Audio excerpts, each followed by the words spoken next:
Hey, what the hell is happening here? The first thing that comes out of my husband Jake's mouth is yelling and screaming. What on earth are you yelling about? Why is your stuff gone? Oh, because I moved out. Huh? What kind of joke is this? My name is Tina. I'm 30 years old.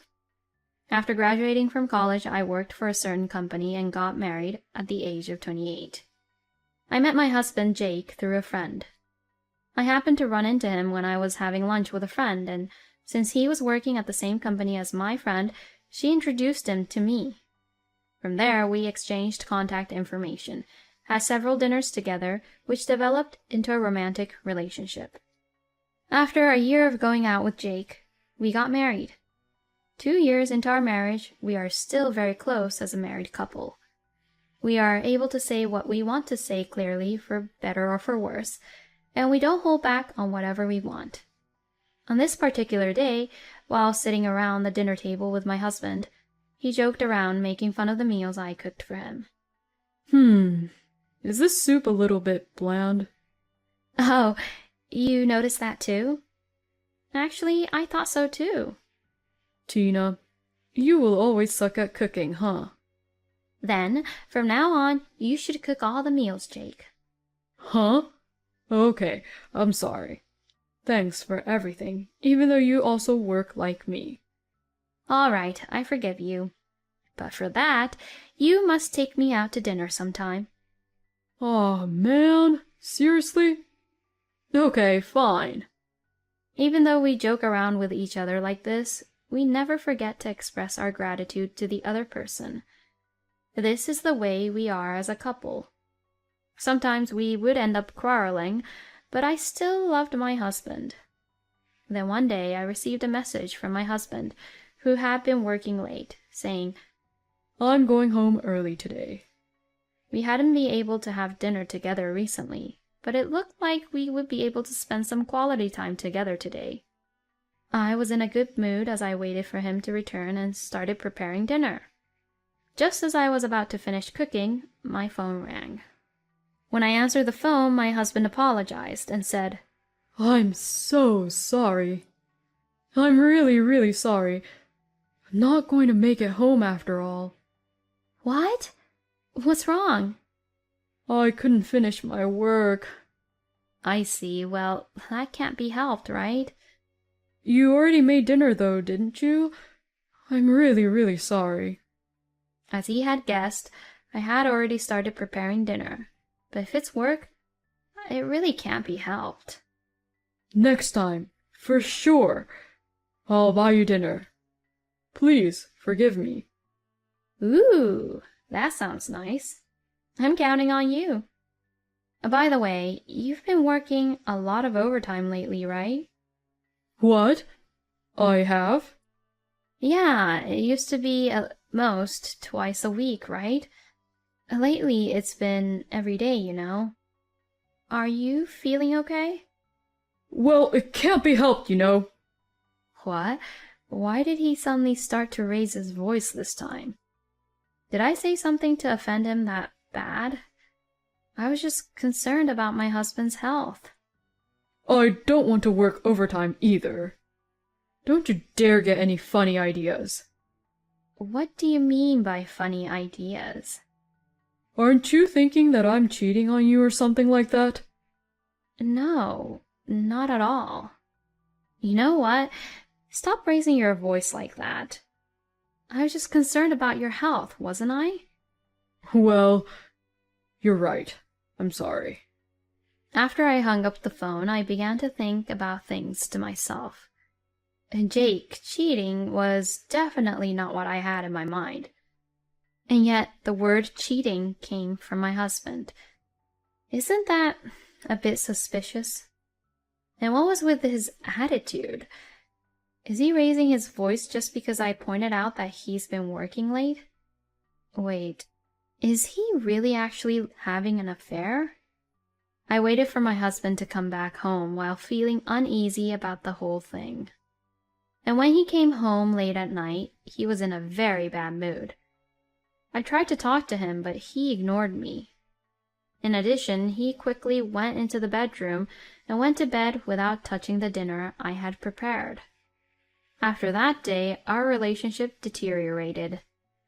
The pleasant conversations we used to have were gone, and our daily interactions became minimal. Although confused at first, this attitude clearly indicated that something was wrong. I mean, maybe I began to think that he was hiding his affair. If this situation continued any longer, we would have to have a proper discussion. Just as I was beginning to think this, a terrible thing happened. That day, my husband came home from work and started talking about my mother-in-law, Joyce. My mom is going to be hospitalized. What? Why? Because she's sick. So, what is she diagnosed with? I didn't hear the details. Huh? I couldn't get any details from my husband. I picked up my phone and tried to contact my in-laws. Stop it! My husband took my phone while shouting loudly again. Dad is in a difficult state emotionally right now, so you shouldn't make phone calls just like that to them. Mom is suddenly in the hospital, so don't do anything to stress out my dad even more. Then I should at least go visit her. No, there's no need since I'll go. Huh? Why? Mom told me to do that. Joyce said that? My husband said that Joyce is very sick and that I, as her daughter-in-law, should not go to the hospital because it would be mentally draining for her. And Joyce doesn't want me to see her weak. So she wants my husband to visit her all on his own. My parents-in-law have been very supportive of me. Joyce, in particular, has taken care of me like a real daughter since I started going out with Jake. And Joyce, who loves to travel, is the kind of person who buys me souvenirs every time I visit her. The house we are living in now belongs to Joyce as well. She originally inherited this house from her parents, and it used to be vacant. When we got married, she let us live here for free. Joyce is still paying the property tax. I'm worried about Joyce's condition and would like to visit her immediately, but if she wants to have family-only visits, I can't really do that. Despite my frustration, I agreed with my husband and gave up on visiting her. Then, on Friday night, my husband went out to visit Joyce as planned. My parents-in-law's house was only an hour's drive away, but my husband would stay at his parents-in-law's house until Sunday. He was in a good mood and high-spirited that day. I'm sorry that I'm the only one going this time. It's okay. It's what Joyce wants. I'm worried about my mom, so I'll stay at my parents' house after I see her. I'll be back home on Sunday night. I know you're worried. Please be there for her, okay? I will. I think you already know this, but don't try to call my mom and dad. I don't want them to stress or worry right now. Yeah, of course. Okay, I'm off. See you later. I saw my husband off with a smile. But why does he have to stay at his parents' house when it's not that far away? It felt a little strange. But well, it's okay. Now I can look into my husband as much as I want. My husband has never let go of his smartphone, not even for a moment. So I decided to check his computer at home. The password was predictable. When I typed the password, it immediately unlocked. First, let's check the folders on the desktop screen one by one. Then, when I opened one of the folders, the doorbell rang. That scared me so much. Oh no, did he forget something? I immediately switched the computer to the sleep mode and checked through the front door. What? My heart stopped beating. I saw Joyce, who was supposed to be in the hospital. Joyce? I quickly opened the front door. Oh, it's been a while. There in front of me stands Joyce, looking very energetic. Is it you, Joyce? Happy birthday! What? Oh, yeah.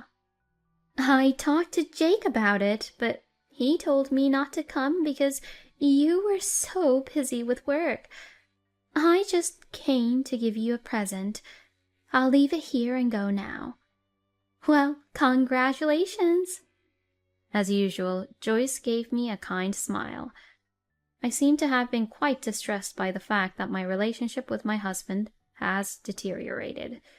I was too distressed that I even forgot my own birthday. But there's one thing I need to understand here. Thank you, Joyce, but did you by any chance slip out from the hospital? I asked that even though clearly Joyce looked fine. Hospital? What are you talking about? There's no way I'm sick. You know me, right? I'm a health nut. Indeed, you are. What's wrong? Did something happen? Oh, by the way, is Jake home yet? He said the two of you are celebrating together today. Jake is at the hospital right now. Huh? What's wrong? Jake went out to visit you, Joyce, in the hospital. He even said he would stay at your house until Sunday because he was worried about you, Joyce. Wait a minute. Joyce took out her phone and started calling my father-in-law. Then, after contacting him, Joyce opened her mouth with a serious look on her face. Jake didn't come to our house. My son lied to you, Tina. I didn't know what to say and fell silent. Oh, Tina, it's okay. You're my daughter now, aren't you? I'm on your side and I want you to tell me what happened. I was so happy to hear Joyce's words that I told her everything what had happened between Jake and I. And when I went through my husband's computer with Joyce, I found a photo of him with his mistress in a folder. I guess he thought that if it was on his phone, he would be found out. In his email folder, he had saved a lot of emails with her. Despite my suspicions, I was speechless when I saw the reality. Joyce's face turned red, and she was wincing and trembling. I discovered from an email with his mistress that Jake was traveling with her today. I no longer felt sad. My mind was occupied with sanctioning my husband for lying to me like that. I then called my husband. What? My husband answered the phone grumpily. Where are you? The hospital. Where's Joyce? She's here. What? She's here. My husband yelled. Is Joyce in front of you right now? I said she's here, didn't I? I'm going to hang up because I'm at the hospital. My husband hung up the phone on me, and I was convinced that he was cheating on me. Like this, now I had evidence. All that remained was to wait for the right moment to sanction him. Then my mother-in-law made an unexpected suggestion. Hey, Tina, let's move out. What? Move out? This house is in my name, and I'm the one who decides who will live in it. Don't worry, I will definitely protect you, Tina. So I decided to move out under Joyce's suggestion. I immediately packed my belongings and was allowed to move in with my in-laws for the time being. A few days later, I received a phone call from my husband, who had returned from his trip with his mistress. Hey, what the hell is happening here? The first thing that comes out of my husband, Jake's mouth, is yelling and screaming. What on earth are you yelling about? Why is your stuff gone? Oh, because I moved out. Huh? What kind of joke is this?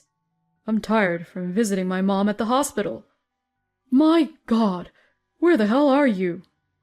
I'm at your parents' house. What? I told my husband about everything.